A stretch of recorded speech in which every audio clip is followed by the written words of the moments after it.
ನೇಣು ಬಿಗಿದುಕೊಂಡು ಆತ್ಮಹತ್ಯೆ ಮಾಡಿಕೊಂಡ ಮಹಾಲಿಂಗಪ್ಪ. ಬೆಳಗಾವಿ ಜಿಲ್ಲೆ ರಾಮದುರ್ಗ ಪಟ್ಟಣದ ಕಿಲ್ಲಾ ಓಣಿಗೆ ನಿವಾಸಿಯಾಗಿರುವ ಮಹಾಲಿಂಗಪ್ಪ ಎಂಕಪ್ಪ ಸುನಗಾರ್ ಎಂಬ 36 ವಯಸ್ಸಿನ ವ್ಯಕ್ತಿ ಇಂದು ಬೆಳಗ್ಗೆ ಕೃಷಿ ಉತ್ಪನ್ನ ಮಾರುಕಟ್ಟೆ ಸಮಿತಿ ಒಳಗೆ ಇರುವ ರೈತ ಸಮರ್ಥ ಕೃಷಿ ವಿಕಾಸ್ ಪ್ರೊಡ್ಯೂಸರ್ ಕಂಪನಿಯ ಕಚೇರಿ ಹಿಂದುಗಡೆ ಇರುವ ಕಿಟಕಿಗೆ ಮುಂಜಾನೆ ಬಂದು ಕರೆ ಬಣ್ಣದ ಬೆಲ್ಟ್ನಿಂದ ಕೊರಳಿಗೆ ಉರುಳು ಹಾಕಿಕೊಂಡು ಆತ್ಮಹತ್ಯೆ ಮಾಡಿಕೊಂಡ ಘಟನೆ ನಡೆದಿದೆ.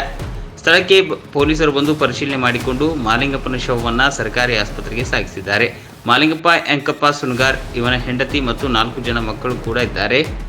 ಇದರ 3 ಜನ ಹೆಣ್ಣು ಮಕ್ಕಳು, ಒಬ್ಬ ಗಂಡು ಮಗು ಇದ್ದಾನೆ. ಮಹಾಲಿಂಗಪ್ಪ ವಿಪರೀತ ಸರಾಯಿ ಕೂಡುತ್ತಿದ್ದ. ಇವನು ರಾಮದುರ್ಗದ ಕೃಷಿ ಉತ್ಪನ್ನ ಮಾರುಕಟ್ಟೆಯಲ್ಲಿ ಹಮಾಲಿ ಮಾಡುತ್ತಿದ್ದ. ಮಹಾಲಿಂಗಪ್ಪ ಆತ್ಮಹತ್ಯೆ ಮಾಡಿಕೊಂಡ ಕಾರಣ ಅವನು ದಿನಾಲೂ ಹಗಲು ರಾತ್ರಿ ಕುಡಿಯುತ್ತಿದ್ದ. ಆತ್ಮಹತ್ಯೆ ಮಾಡಿಕೊಂಡಿದ್ದಾನೆ, ಕುಡಿದ ಅಮಲಿನಲ್ಲಿ ಮಾಡಿಕೊಂಡಿದ್ದಾನೆ ಎಂದು ಮಹಾಲಿಂಗಪ್ಪನ ಹೆಂಡತಿ ರಾಮದುರ್ಗ ಪೊಲೀಸ್ ಠಾಣೆಯಲ್ಲಿ ಜವಾಬು ನೀಡಿದ್ದಾಳೆ ಎಂದು ಮಾಹಿತಿ ಲಭ್ಯವಾಗಿದೆ. ಈ ಆತ್ಮಹತ್ಯೆ ಪ್ರಕರಣ ರಾಮದುರ್ಗ ಪೊಲೀಸ್ ಠಾಣೆಯಲ್ಲಿ ದಾಖಲಾಗಿದೆ.